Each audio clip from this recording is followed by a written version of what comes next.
las 2 en punto para que puedan ingresar los demás compañeros. Falta 3 minutos nomás. Ya podemos empezar entonces, doctor. Ya, perfecto. Voy a poner la diapositiva. ¿Listo?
¿Me escuchan?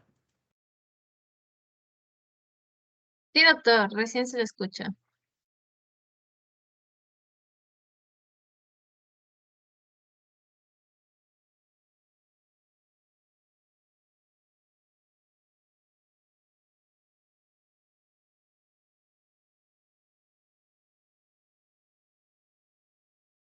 ¿Pueden ver la pantalla? ¿Cómo? ¿Pueden ver la pantalla? ¿Pueden ver la pantalla?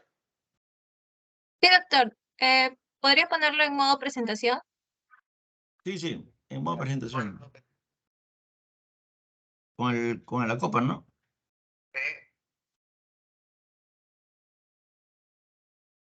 Ya. Ya. Ya está, estoy a todo. Ya, chao.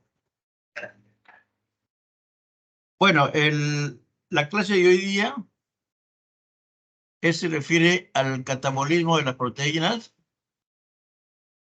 digestión, absorción y metabolismo de las proteínas y aminoácidos, ¿no? Como ustedes saben, generalmente una proteína es una molécula grande de alto peso molecular, que suministra generalmente la estructura, la función plástica del organismo. Y ustedes saben que generalmente una proteína es la unión de aminoácidos con uniones péptidas. Y entonces el organismo necesariamente necesita de aminoácidos. Estos aminoácidos se llaman aminoácidos esenciales, que el organismo no los puede sintetizar. Y hay también aminoácidos no esenciales que a través de las reacciones que les voy a enseñar ahorita se puede buscar para que tenga su función tanto estructural, función inmunológica, todo, ¿no? Cuando hablamos de la calidad o valor biológico de las proteínas en la dieta, ya dependiendo, se refiere a esos alimentos que tienen casi los 10 aminoácidos esenciales. En esto, ustedes de repente ya conocen, se refiere, vamos, a las carnes, todos los derivados de las carnes, a la leche y al huevo, ¿no? Y algunos ahorita, incluso la soya la están considerando casi esencial porque se asemeja generalmente a la carne. Han visto ustedes que los veganos, muchos, o sea, no comen carne, pero comen bastante soya. Eso es lo que se refiere a una proteína. Entonces, cuando ustedes hablamos del valor biológico de las proteínas, se refiere o sea, a los alimentos que tienen la mayor cantidad de aminoácidos, ¿no?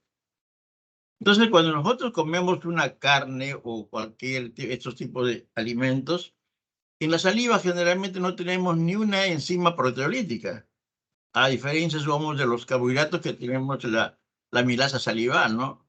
Entonces, la absorción en la saliva solamente es una cuestión de mezcla de líquido con las proteínas.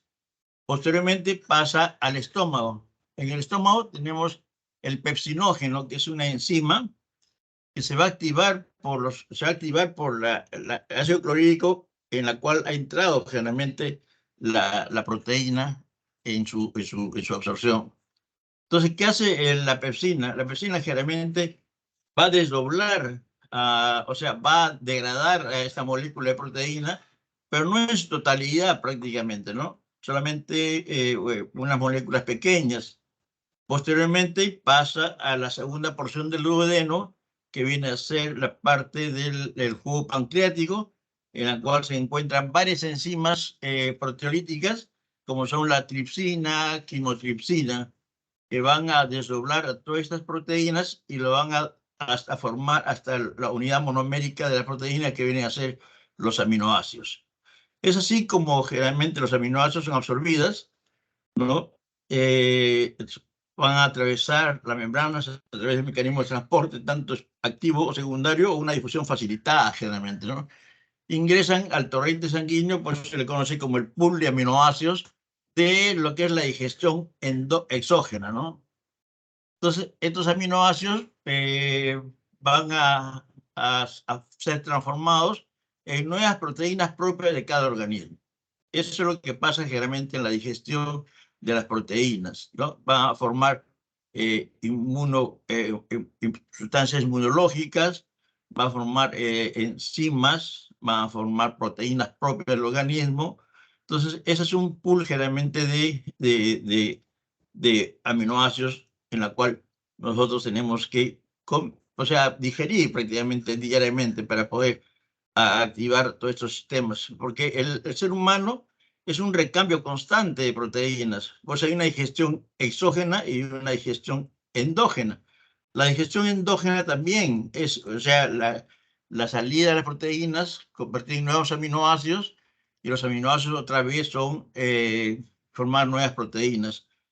A diferencia, somos de los carbohidratos y de los lípidos, los aminoácidos no son almacenados en una parte, son eliminados a través de una sustancia que se llama urea.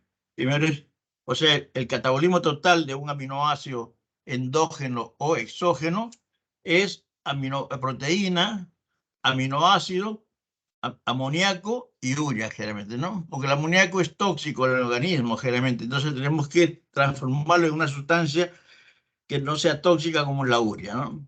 Ahorita vamos a hablar un poco de eso. Entonces, como antes habíamos hablado del pool de aminoácidos, su utilización generalmente, como antes les dije, es la síntesis de nuevas proteínas específicas, ¿no? Otro es la transformación en opuestos no proteicos de importancia biológica, generalmente, como la descarboxilación oxidativa, ¿no? Y otra es la degradación con fines energéticos. Eso, usted sabe que el organismo tiene las sustancias energéticas a través de la glucosa, pero cuando entra en ayunas generalmente empieza lo que es la digestión de los lípidos y después empieza la digestión de las proteínas a través de algunos aminoácidos que son cetogénicos, porque entran a través de acetilcoenzima A, o son glucogénicos, que entran a través del piruvato, ¿no? Ahorita vamos a hablar un poco de eso, ¿no? Entonces, pues hablamos de reacción con fines energéticos. Entonces, eso es lo que la proteína es utilizada. Todos los aminoácidos, cualquiera sea su procedencia, pasan a la sangre y esto va a formar lo que antes le dije, el fondo común o pool del aminoácido, ¿no? Este es el origen, generalmente, ¿no? Usted ve el origen, absorción intestinal, que es el metabolismo exógeno, degradación de proteínas, que es el metabolismo endógeno, y la síntesis de aminoácidos, generalmente, ¿no? Entonces van a formar lo que es el pool de aminoácidos. Este pool de aminoácidos forman síntesis de nuevas proteínas en el organismo, síntesis de compuestos nitrogenados, producción de energía a través del ciclo de Krebs por algunos aminoácidos glucogénicos o cetogénicos, y la formación de amoníaco, que es tóxico, va a formar urea para ser eliminada por la orina, o cetoácidos, ¿no? Cuerpos cetónicos pueden formar generalmente, ¿no? El metabolismo de aminoácidos no se almacena en el organismo como lo antes les dije, generalmente, ¿no? Depende del equilibrio tanto biosintético y de degradación de proteínas corporales, es decir, un balance anabólico y catabólico. El nitrógeno se excreta por la orina y eso es a través de lo que es la urea o el sistema de la urea, ¿no? El catabolismo de los aminoácidos se inicia generalmente con un proceso en el cual se le quita el grupo amino. Un aminoácido tiene un grupo amino que es positivo, y un grupo carboxilo CO, que es negativo, ¿no? Los procesos que ocurren generalmente, normalmente en el organismo para la formación de nuevos aminoácidos, o sea, aminoácidos no esenciales, como antes le dije, es lo que se llama transaminación. La transaminación es el transporte a través de una enzima transaminasa de un aminoácido, la cual le quitan su grupo amino, se lo forman a un cetoácido, este cetoácido se transforma en nuevo aminoácido y el aminoácido se transforma en nuevo cetoácido, ¿no? Eso se llama transaminación, la transferencia de un grupo amino de un aminoácido a un cetoácido. Y la otra reacción generalmente es la desaminación oxidativa. La desaminación oxidativa lo que hace generalmente es a través de una enzima que le va a quitar el grupo amino al aminoácido. Este aminoácido se va a transformar en un cetoácido más amoníaco, ¿no? También hay una tercera reacción que se llama la descarboxilación oxidativa. La descarboxilación oxidativa lo que quiere generalmente, si bien es cierto, en estas dos reacciones, transaminación y desaminación oxidativa, en la descarboxilación generalmente de un aminoácido va a formar un producto activo. Somos la histidina, por la histidina descarboxilasa, va a formar lo que se llama la histamina. Y la histamina es un vasodilatador generalmente que actúa generalmente bajo sustancias alergénicas, ¿no? Formando, bueno, los sabones, la reacción propia del organismo, ¿no? Entonces, vamos el ácido glutámico a formar el GABA, que es el glutamato descarboxilasa, que es un neurotransmisor, ¿no? Entonces, acá son tres reacciones: transaminación y desaminación oxidativa y descarboxilación oxidativa, que es, a diferencia de estos, formar nuevos productos con acción biológica. Como antes le dije, la transaminación generalmente es la transferencia por una enzima que se llama aminotransferasa. Como ustedes ya saben de lo que es enzimas, todas las enzimas necesitan siempre un cofactor. Estos aminotransferasas tienen como factor la vitamina B6 o fosfato de piridoxal o piridoxina, como lo conocen, ¿no? Entonces, ¿qué es lo que hace? El aminoácido se convierte en un cetoácido y el cetoácido se transforma en un nuevo aminoácido correspondiente, ¿no? Acá tenemos un aminoácido, un alfa-cetoácido, por las transaminasas. Le va a quitar el grupo amino a este aminoácido, le va a dar a este cetoácido transforma en un nuevo aminoácido y este aminoácido forma un nuevo cetoácido, ¿no? Supongamos la transaminasa glutámico pirúvica hace de que la alanina pierda su grupo amino, le da al alfa-cetoglutarato, este alfa-cetoglutarato se va a transformar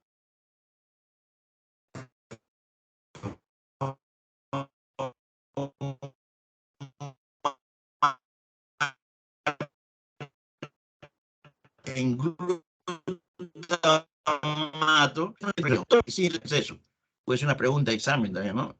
O sea, digo, todos los aminoácidos hacen reacción de transaminación, excepto la lisina y la treonina. Esta es la misma reacción. Este es el aspartato, yo lo conozco como transaminasa glutámico oxalacética, en lo cual supongamos el ácido glutámico se transforma en alfa-cetoglutarato y el aspartato se va a transformar en oxalacetato, ¿no? Son dos aminoácidos clínicos, ¿no? TGP y la TGO. La transaminasa glutámico periódico y la transaminasa glutámico oxalacética. Son que se usa mucho en clínica, generalmente para tanto somos la TGO, se utiliza mucho en lo que es aparte del músculo cardíaco para ver problemas de infartos, de miocarditis. Y la TGP se usa en todos los problemas hepáticos, ¿no? En la cual tenemos hepatitis, hepatomas, inflamaciones virales del hígado, ¿no? Entonces tiene una utilización clínica generalmente, pero esta es la reacción que ocurre en los organismos.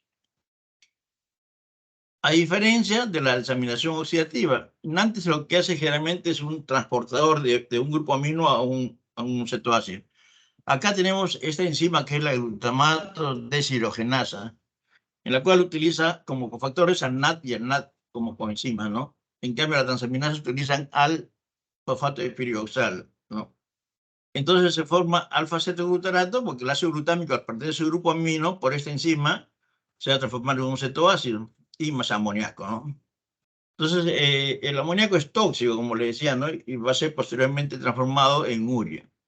Así que, entonces, esto se llama desaminación oxidativa.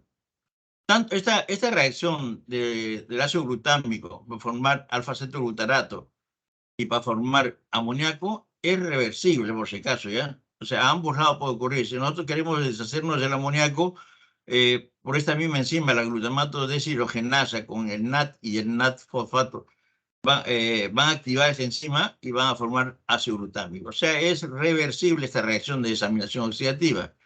Tanto de la transaminación también es reversible a ambos lados, por si acaso, ¿no? Entonces acá tenemos el ácido glutámico, por la glutamato de deshidrogenasa va a formar alfa-cetoglutarato, que es un cetoácido, más amoníaco, ¿no? Como les decía, esto es a ambos lados, es reversible realmente esta reacción. Entonces, la glutamato deshidrogenasa se encuentra exclusivamente en la matriz mitocondrial, generalmente. Cuando hablamos de una enzima alostérica, significa que hay sustancias que lo pueden activar y hay sustancias que la pueden inhibir. Vamos, el adenosín-fosfato y la guanidín-difosfato son activadores y el ATP y la GTP son inhibidores, generalmente, de esta glutamato deshidrogenasa, ¿no? Tanto, entonces, como antes habíamos hablado, el organismo produce amoníaco en la degradación de las proteínas, aminoácidos y amoníaco. Entonces, una vez, ¿cuáles son las fuentes de amoníaco? La desaminación oxidativa, como antes le dice, el ácido glutámico. También tenemos las bacterias en simbiosis con el organismo, tanto su metabolismo y estas bacterias producen amoníaco. También tenemos la glutamina. La glutamina es un aminoácido que va a formar glutamato más amoníaco. Entonces, eh, acá tenemos también el metabolismo endógeno y el metabolismo exógeno, ¿no? Eso también deben saber. Esto es por lo que es desaminación oxidativa. Las bacterias, por el metabolismo exógeno, lo que consumimos, nosotros también formamos el pool de aminoácidos y amoníaco. Y el metabolismo endógeno también ocurre. Esos son 4 ítems que forman amoníaco, ¿no? Entonces, como les dije, este amoníaco debe ser desdoblado a una sustancia no tóxica, que es la urea. Vías de eliminación. Uno, lo más importante de todos es la síntesis de urea. Entonces, el CO2 más el amoníaco va a formar todo el ciclo de la urea, generalmente, ¿no? También se elimina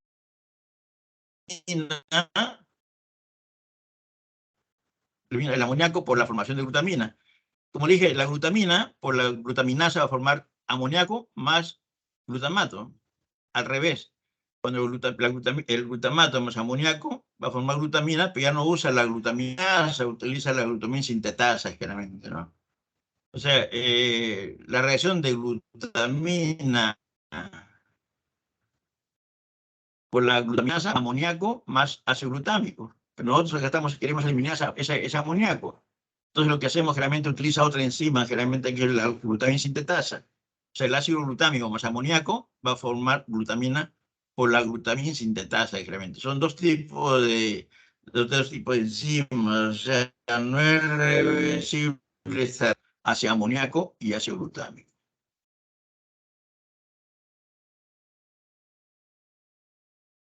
Ya es un ciclo tanto mitocondrial como también citosólico, ¿no? Todo amoníaco originado por la aseminación o por la reacción de descarboxilación generalmente es convertido en urea en el hígado. Todo es en el hígado.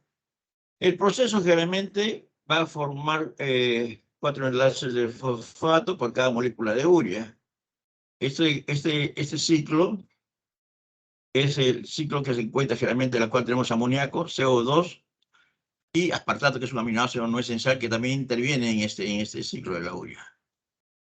Hay la síntesis de carbamilfosfato, la síntesis de citrulina, la síntesis de arginín-succinato, la ruptura de este arginín-succinato y la hidrólisis de la arginina hacia el ciclo de la urea. O sea, estas son las reacciones que ocurren, ¿no? Entonces, Empezamos lo que es el ciclo de la urea. Tenemos acá el amoníaco y el CO2 que se produce por el metabolismo del oxígeno, transporte de oxígeno, tanto por la digestión del ciclo de Krebs, que es CO2 y agua.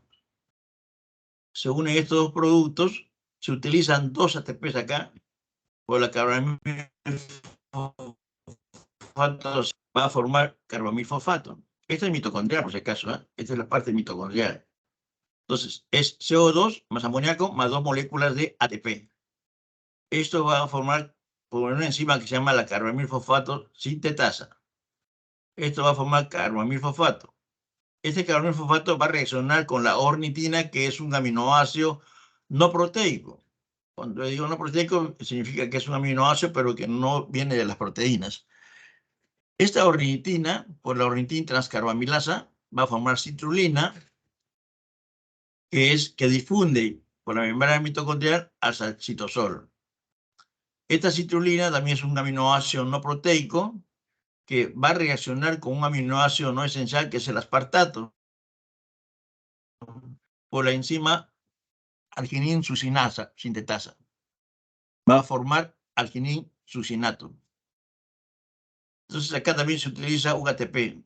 Si ustedes ven acá el balance energético, es la pérdida de 3 ATPs en el ciclo de la urea. 2 con la citrulina con el aspartato por el arginin-sucinasa, sintetasa. Va a formar el arginin-sucinato. Este arginin-sucinato es desdoblado en arginina, que es un aminoácido no esencial, y fumarato, que es un aminoácido no esencial, por el arginin-sucinasa. Esta arginina, posteriormente, por la arginasa, va a ser desdoblado en urea, que es una molécula pequeña, pero que tiene 2 moléculas de nitrógeno. Es la única molécula que tiene 2 moléculas de nitrógeno. Ustedes van a ver, los aminoácidos tienen una sola molécula de nitrógeno. Entonces, la arginina, por la arginasa, va a formar urea y posteriormente ornitina, y se inicia el ciclo de la urea, ¿no? El balance nitrogenado de esta reacción que ocurre es la pérdida de 3 ATPs. Esta urea difunde y es eliminada a través del riñón. Antiguamente se hacía lo que se llama depuración renal a través de la urea para ver la función de filtración del riñón, pero nos daba unos datos errados, porque como les dije, la urea depende mucho del metabolismo exógeno, de lo que consumimos. Entonces, si nosotros no comemos muchas proteínas, va a haber poca cantidad de urea, por más que exista el metabolismo endógeno. Entonces, va a haber una variable ahí que nos va a dar un valor no verídico de lo que es filtración renal, ¿no? Entonces, por eso se cambió y se hizo la prueba, que es la prueba la prueba de la creatinina, que ahorita vamos a hablar qué sustancia es, que es más estable, es más endógena. Entonces, y nos da una predicción efectiva de la función renal, ¿no? Entonces, acá tenemos acá carbamilfosfato sintetasa, ornitin transcarbamilasa, tenemos el arginin-sucinato sintetasa, tenemos la arginin-sucinasa y la arginasa, ¿no? Este es el ciclo que es una parte mitocondrial, una parte citosólica, ¿no? Ahora, como antes yo ya les había hecho, hay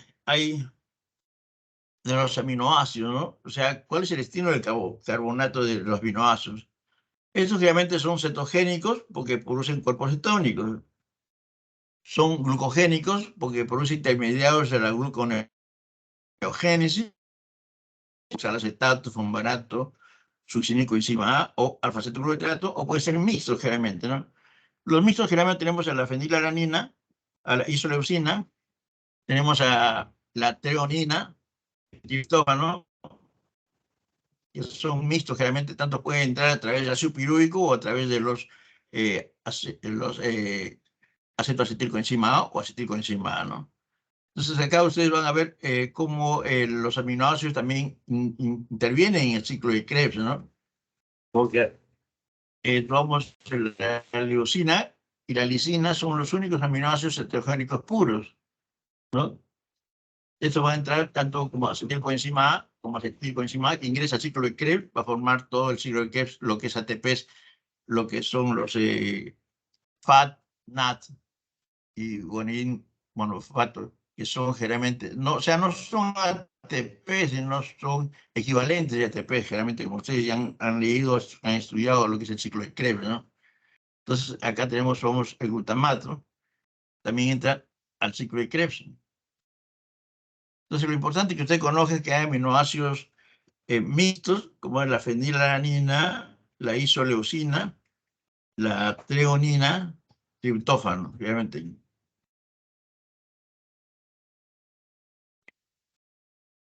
Esto es lo mismo, la síntesis de aminoácidos por transaminación.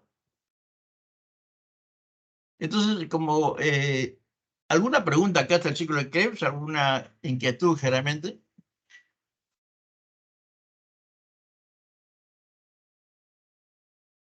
Para poder continuar realmente con esto, lo que es ya la parte de la biosíntesis biológicas.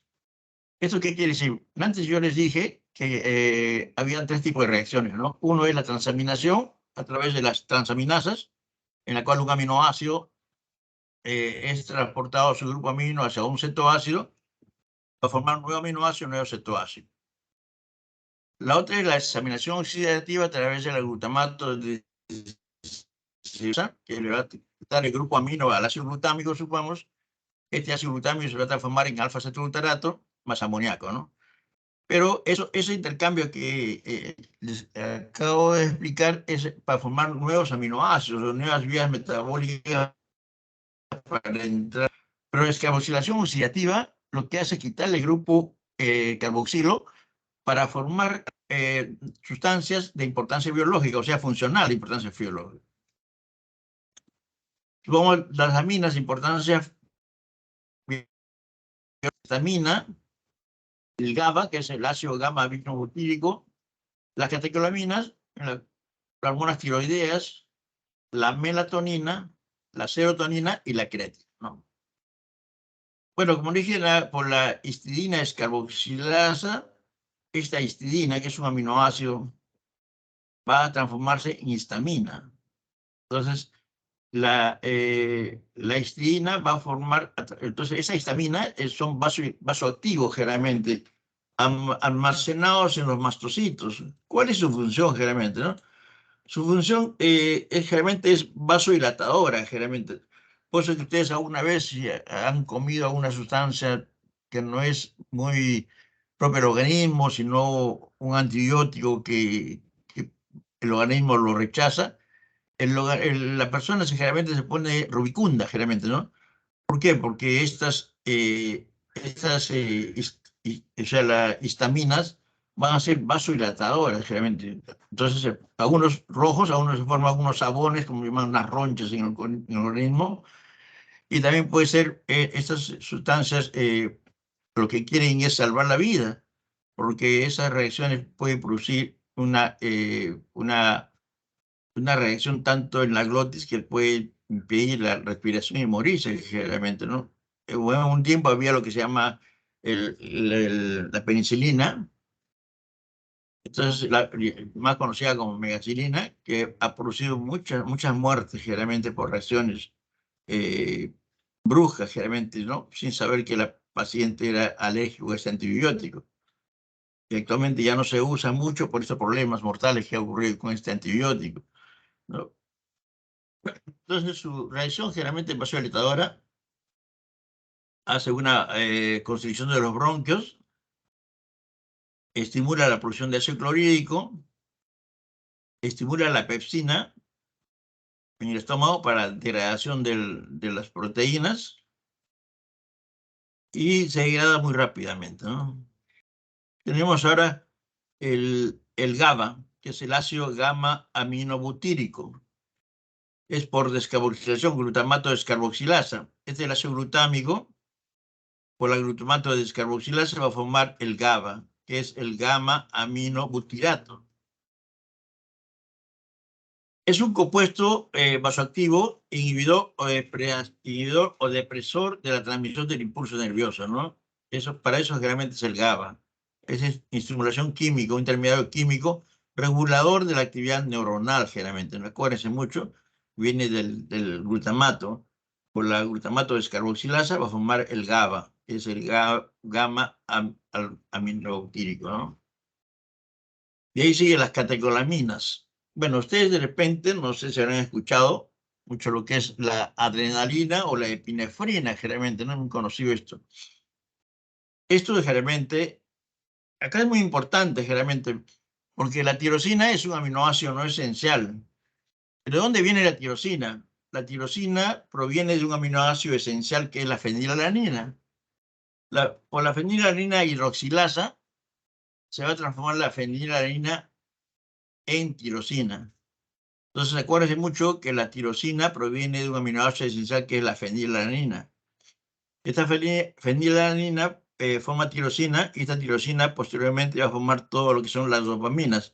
Es la adrenalina, la noradrenalina y la dopamina. Son tres catecolaminas que deben conocer. Bueno, esta, la más conocida de todos a nivel genérico es la adrenalina, o llamado también epinefrina, que se expende generalmente de las farmacias. Antiguamente se usaba mucho para problemas de asma, ¿no? O para problemas de reacciones químicas también. Son vasoconstrictores en algunos tejidos y vasodilatadores en otros. Aumenta, se llama el inotropismo positivo, se aumenta la frecuencia cardíaca, son relajantes del músculo bronquial, por eso se usaba mucho en asma generalmente, pero en gente joven producía mucha taquicardia, porque aumentaba mucho, por eso no se usaba mucho en gente de edad, porque podía producir un paro, ¿no? Estimula la glucogenólisis, o sea, aumenta generalmente el aumento el glucógeno lo va a estimular a que produzca glucosa, aumenta, también estimula la lipólisis por necesidad, y son rápidamente degradadas y eliminadas del organismo, ¿no? Esas son las catecolaminas, ¿no?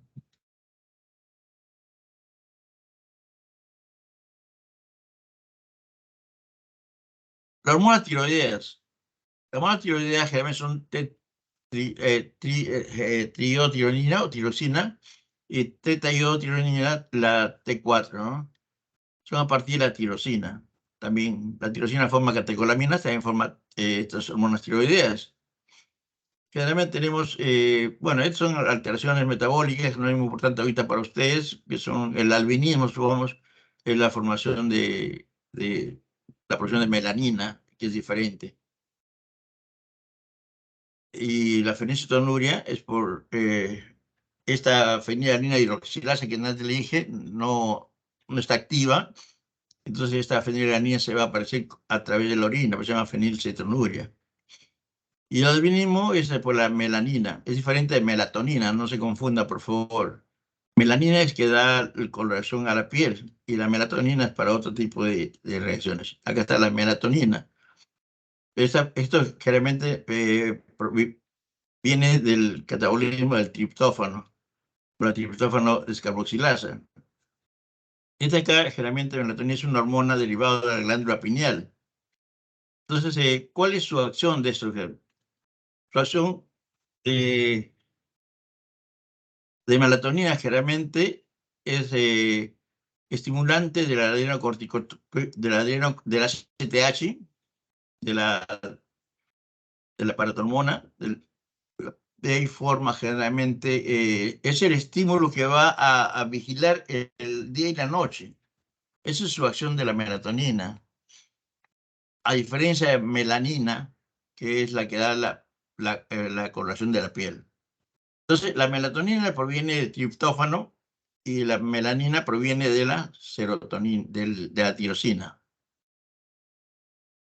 La serotonina también es un neurotransmisor también y viene del triptófano hidroxilasa, por posteriormente viene por la descarboxilasa acá, y la serotonina o 5-hidroxitriptamina. Esto es una degradación del triptófano, que es aminoácido esencial, ¿no? Esto generalmente activa el sueño, el apetito, la termorregulación, percepción de dolor y de estrés generalmente, ¿no? Entonces, cuando uno se asusta generalmente es por el problema de la serotonina que va a ayudar a que sean vivaces, activos, generalmente cualquier estímulo de temor también, ¿no? Y por último, hablamos de lo que es... Sí, no, no está. Disculpe. No, ese es mío. No, disculpe. Ya, disculpen, por favor. Estoy acá en mi consultorio. Entonces, esta creatina es una, antes yo lo especifiqué, es una sustancia, es una molécula que proviene de 3 aminoácidos. Acuérdense eso. Viene de la arginina, glicina y metionina. ¿Cuál es la? Este es un ciclo también de la creatina. O sea, la arginina con la glicina van a formar glicosiamina. Esta glicosiamina,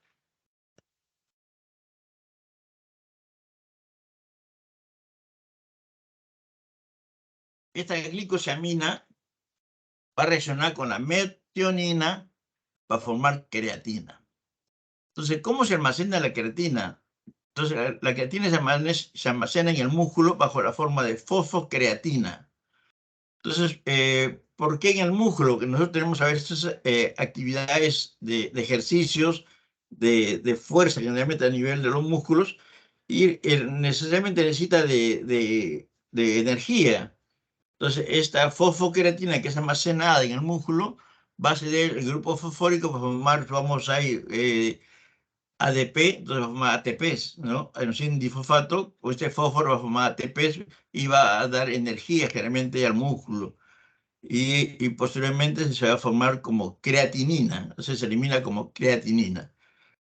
Entonces, la creatina viene de 3 aminoácidos, son arginina, glicina y metionina. La arginina con la glicina va a formar glicosiamida. Esta glicosiamida más la metionina va a formar creatina. Pero posteriormente esta va a tener que ser almacenada en el músculo y se adecua con un fosfo y va a formar lo que es fosfocreatina. Está almacenada. El organismo cuando empieza el músculo, cuando empieza a hacer actividades, dona su grupo fosfórico para formar ATPs, vale más energía y esta creatina se elimina en el organismo como creatinina, ¿no? Entonces, es antes yo le expliqué que para hacer depuración renal, utilizamos generalmente antes de la urea, que no nos daba unos buenos resultados porque dependía mucho del metabolismo exógeno. En cambio, esta creatina sí depende del metabolismo más endógeno. Entonces, se nos daba un buen resultado de lo que se llama depuración para ver lo que es la función de filtración renal. Se llama, pero es de creatinina, no creatina, ¿eh? Entonces, eso es lo que sepan ustedes ahí. Entonces, acá vemos cómo es la creatinfosfato, es como se almacena en el músculo. La creatinfosfato posteriormente, porque es una reserva energética, como lo expliqué, va a formar ATPs por la actividad del músculo, generalmente intensa del músculo, ¿no? Es la forma como se almacena esta creatina, como creatinfosfato. Acá son la creatina y fosfocreatina, que se almacena acá, y luego de fosfocreatina viene lo que es la pérdida del grupo fosfórico, y esta creatina se va a formar en creatinina, que es como es eliminada a nivel renal. Nosotros generalmente en lo que es la parte de medicina general, pedimos mucho urea y creatinina. Pedimos urea y creatinina para ver lo que es función renal en aquellos pacientes, vamos, con fiebre, con vómitos, para ver si el riñón está funcionando bien. Nosotros vimos, si vemos que está alto, es porque algo está pasando en el riñón, generalmente, ¿no? Hay un solo caso en el cual, vamos, la creatina está normal y la urea está elevada. Hay un solo caso en el cual hay lo que se llama hemorragia interna. Entonces, como la sangre ingresa a lo que es el estómago, entonces el estómago lo que hace es degradar esta sangre que tiene también proteínas, aminoácidos, y va a elevar la urea. y eso nos, en cierta forma hay o sea, un desbalance generalmente, ¿no? Siempre deben estar a la par los, si está elevado, porque hay una lesión renal generalmente, ¿no?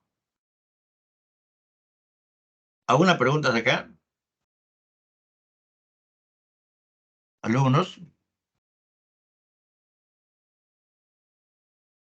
No hay ninguna pregunta, ¿no? Bueno, hasta acá va a ser el examen. Son 5 preguntas que tengo que entregar, entonces busquen los ítems más necesarios en la cual yo pueda hacer preguntas por ustedes. Buenas tardes. Hasta luego. Gracias, doctor. Hasta luego, chicos. Hasta luego, doctor. Hasta luego, doctor. Hasta luego.